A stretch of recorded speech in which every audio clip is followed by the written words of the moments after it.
Well, sometimes I look back and I just wonder, what were we thinking? What was I thinking? We went for a long, long period of time with no resources. And when I mean no resources, I mean no resources. People told us we were crazy to go all in. You know, is this really going to work? I think some of the most beautiful things can emerge through trial and through difficult times. I had been a physician for a long period of time, and I'd had a patient who came to see me, and they would ask me, Dr. Hill, what do you think about the essential oils? And I made the mistake one time of saying, I think that's one of the craziest things I've ever heard. She looked me right in the eye and she said, I am so disappointed to hear that, because that's done more for me than you or any of your colleagues or anyone has ever done for me. And it intrigued me. And over time, I became more intrigued. I became involved with essential oils. And now for the last several decades, this is all that I have focused on and all that I have done. I remember when I first came into the essential oil industry, I thought they were voodoo oils. I thought they were really, really strange. It wasn't long before I started using oils on my kids, and I was amazed at what I was able to do and how it empowered me as a mom to take charge of my family's healthcare. So I was a huge skeptic. Parents were educators. My father was a professor of physics. So I just wasn't raised with anything but allopathic Western medicine. I learned over the years how effective they were and can be, especially if they're pure. When you make a claim that your product is 100% pure and you don't know that it's 100% pure, that's an integrity problem. I sort of made this conscientious decision. You have to, as a human, recognize that you have an obligation to help and to serve other people.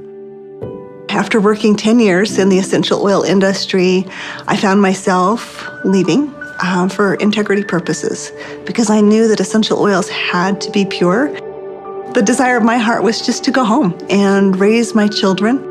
I've tried all the essential oils out there. There's nothing that meets the quality standards our family needs to use for our health care. And it was in that moment that I knew, stop thinking with your head and start thinking with your heart. It all came together, and I had such a grand vision of going out and finding the world's most pure, most potent essential oils and educating mothers like me how to take charge of their health care. So it was in that moment before fear took over that I picked up the phone and I called Dave. And Emily Wright called me at the time and just said, what if we could go out and source the most pure essential oils on the planet and bring them to the world in a mainstream fashion? And he got really emotional. And Dave doesn't get emotional. And actually it was that right then and there. That was the genesis for me. And I just kind of felt strongly like, yeah, we're going to start a company. So I hung up the phone with Dave. I picked up the phone and I called Dr. Hill. And as I called him, I still remember he kind of giggled. And I said, Doc, this isn't funny. I'm serious about this. What if we could go out and find these pure oils like we've always wanted to do? And what if we could educate people to really understand the power behind these oils? And he said, no, Emily, I'm not laughing because I think your idea is crazy. I'm laughing because I was just getting ready to call you and ask you the very same question. It started with an initial little small meeting in an Italian restaurant. In the far corner, and we met for 5.5 hours until they finally kicked us out of the restaurant because we weren't buying food anymore. And we just started to dream. We would meet anywhere we could find some space to meet. And it was in some strange places. Of course, the basement of the Normal Library was one. We got too rambunctious and they finally kicked us out of the library. Sometimes it was in the basement of our homes. I remember not telling my kids, that I was unemployed and starting a new thing, but the dad was working on a project in the basement. As I did the business plan, I started to realize that This was going to be big. I just knew that with such a good team and product that had changed our lives, we felt like this was going to be significant. So as we began in the spring of 2008, that's when we had a massive falling out with the housing market in the United States. And there was a lot of panic and a lot of fear. We looked at starting this company. The first thing you think is, I got to raise money. I've got to get capital. And we set out to do that initially. And actually ended up, the four of us, back in New York City, visiting with some very high-profile people. And as we gathered together that next morning at that conference table, and we've got, all of these Manhattan-style managers that are meeting with us, and they quizzed us for hours. Finally, at the end of the day, they looked at us and they said, "We believe that your business model is going to work. We believe that you will be successful, and we want to fund your venture. We'll give you $5 million. And we all, of course, felt extremely elated. They were willing to fund the company, but of course they were interested in 51% and control. And I just remember the feeling we had as we walked away from that conference table. And the four of us found ourselves in front of the Statue of Liberty. And I remember looking across the water. Almost as if on cue, as I recall, we all just grew somewhat silent. And as we looked out over the water, and I looked at the Statue of Liberty, what rung true to me is we're doing this to give people freedom. And if we take their money, we can't make people free. And we can't make this dream that we have a reality, because they'll never allow us to bring the quality of essential oils that we know we have to have to light. Because they'll be looking for an exit strategy, they'll be looking for a return on their investment, and that can't be part of the equation. I remember standing right next to Dave Sterling, and Dave looked at me and in kind of a somewhat shocking way, he asked me, "How much money do you have, Doc?" And I said, I don't know. And he said, "How much can you pull together?" And I said, "I don't know." And he asked each one of us in succession, and before we left the park that afternoon, we had made the decision that we were unable to take any resources from anybody, and instead, we would all leverage everything we have. We took the equity out of our homes, we cashed out 401ks, we liquidated everything we owned in order for this dream to come to fruition. And so as I expressed this to my wife, I remember very clearly, she just looked at me and said, "Well, I trust you. You'll take care of us, and we'll be fine." And we had family members even come to us to say, "You're foolish. Your family is going to be homeless."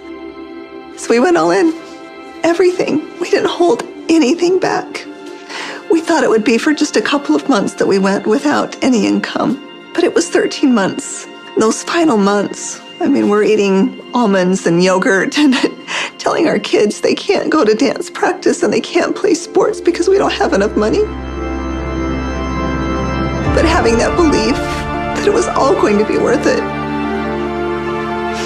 And I remember a day that we had $5,000 left in our account.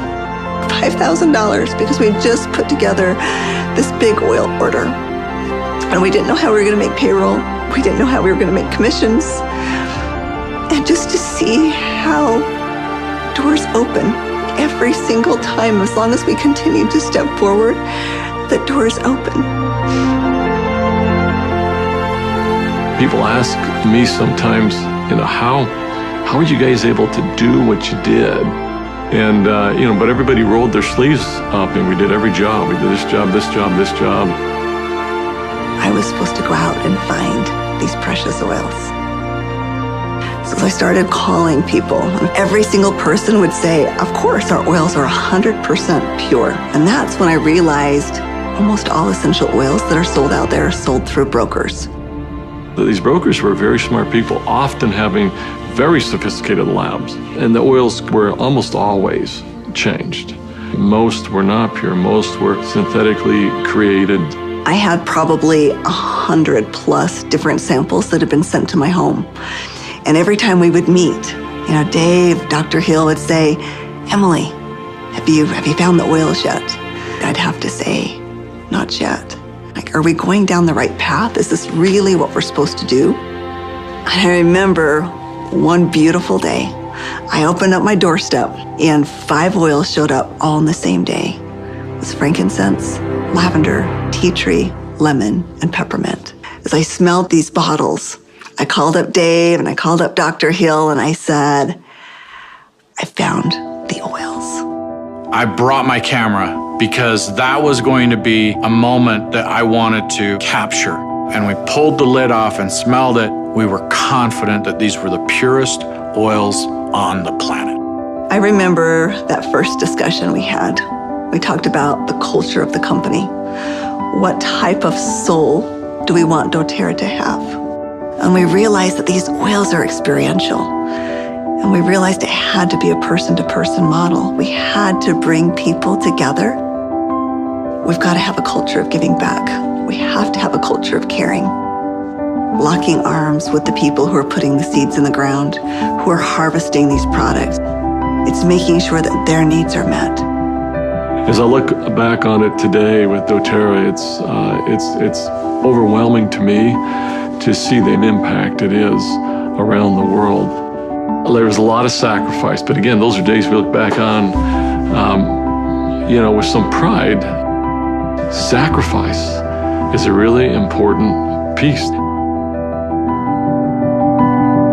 Today, we've empowered nearly 8 million families all around the globe. We're now filling 315,000 bottles of oil every single day. And just to think about it on that scale just warms my heart, knowing that every single bottle is changing somebody's life on both sides of the bottle. I believe every single person in this world needs essential oils. Essential oils are the great equalizer. We have single-handedly changed the acceptance of essential oils in science and in medicine. We are so committed to this work. We are so humbled to be stewards of what nature has created so perfectly for us. And we're so grateful for all of our amazing employees, for all of our amazing wellness advocates, for all of our amazing customers all around the world. We haven't changed in our mission. We haven't changed in our purpose. We're still true to those things that very early on were important. If doing the right thing was important then, doing the right thing is important now. If helping and giving service to other people was important then, it's important now. If sourcing oils differently and doing what had not been done before was important then, it's important now. We feel like, as crazy as it sounds, we're still just beginning.